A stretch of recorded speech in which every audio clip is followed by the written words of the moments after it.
सर्वांना नमस्कार. मुलांची उद्या अनाथ आश्रमामध्ये ट्रिप जाणार होती. दरवर्षी ती जाते आणि खरंच खूप चांगलं कार्य करतात स्कूलवाले. म्हणजे या माध्यमातून मुलांना काहीतरी शिकण्यासाठी भेटतं आणि आपल्यासारखीच इतर मुलं कशी राहतात, कशी जगतात यामधनं त्यांना खरंच शिकण्यासारखं खूप असतं. मला हे खूप आवडलेलं होतं. मागच्या वर्षी पण गेलेली होती. ह्यावेळेस मी त्यांना धान्य देणार होती सोबत. शुभ्राने मला एक दिवस आधीच सांगितलेलं होतं.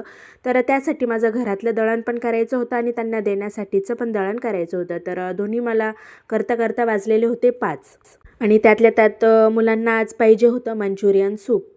छान त्यांच्या पप्पांनी त्यांना सर्व साहित्य आणून दिलेलं होतं.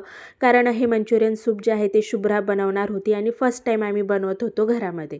कारण याआधी आम्ही कधीही बनवलेलं नव्हतं. 1-2 वेळेस बाहेर खाल्लेलं होतं. शुभ्राची रेसिपी आहे आणि विवान तिच्या हाताखाली मदत करतो आहे. कारण दोघं बहीण भावांना खायचं काही असलं की दोघंही जण एकमेकांना मदत अशी करू लागतात. छान दोघं जण मिळून भाज्या वगैरे सर्व कट करून घेत होते आणि त्यांना जे जे साहित्य लागणार होतं ते त्यांच्या पप्पांनी सर्व काही आणून दिलेलं होतं त्यांना.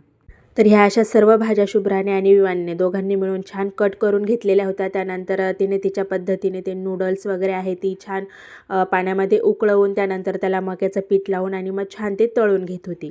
आणि माझी एका बाजूला स्वयंपाकाची तयारी चाललेली होती. कारण स्वयंपाकाचा पण वेळ झालेला होता. मी साधी अगदी उसळ भात पोळ्या बनवलेल्या होत्या आणि मी सरळ खाली बसून माझा मसाला वगैरे सर्व तयार करून घेतलेला होता. आणि तशी पण 2 दिवसांवर ख्रिसमस आलेली होती. त्यामुळे मुलांना जास्त काही होमवर्क पण आलेला नव्हता. त्यामुळे मग शुभ्राचं आणि विवानचं ठरलेलं होतं ही रेसिपी बनवायची. शुभ्राचं आठवड्यातून एकदा अशी काहीतरी रेसिपी असतेच असते.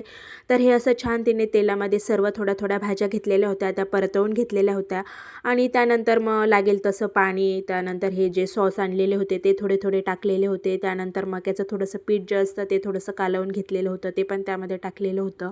आता आमच्या घरामध्ये कुठलीही रेसिपी शुभ्राने केलेली असेल तर ती टेस्ट करून बघण्याची जी जबाबदारी असते ती शुभ्राच्या पप्पांचीच असते. आणि ते चांगलं झालेलं असो किंवा नसो, पण ते शुभ्राने बनवले म्हटल्यानंतर ते आवडीने खातात.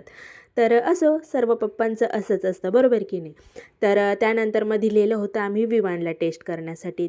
विवानला पण खूप आवडलेलं होतं आणि विवान स्वतःही तिला मदत करू लागत होता, त्यामुळे त्याला आवडणारच. त्यानंतर शुभ्राने मला पण टेस्ट करण्यासाठी दिलेलं होतं. थोडंसं तुरट लागत होतं. चला भेटूया पुढील ब्लॉगमध्ये. बाय.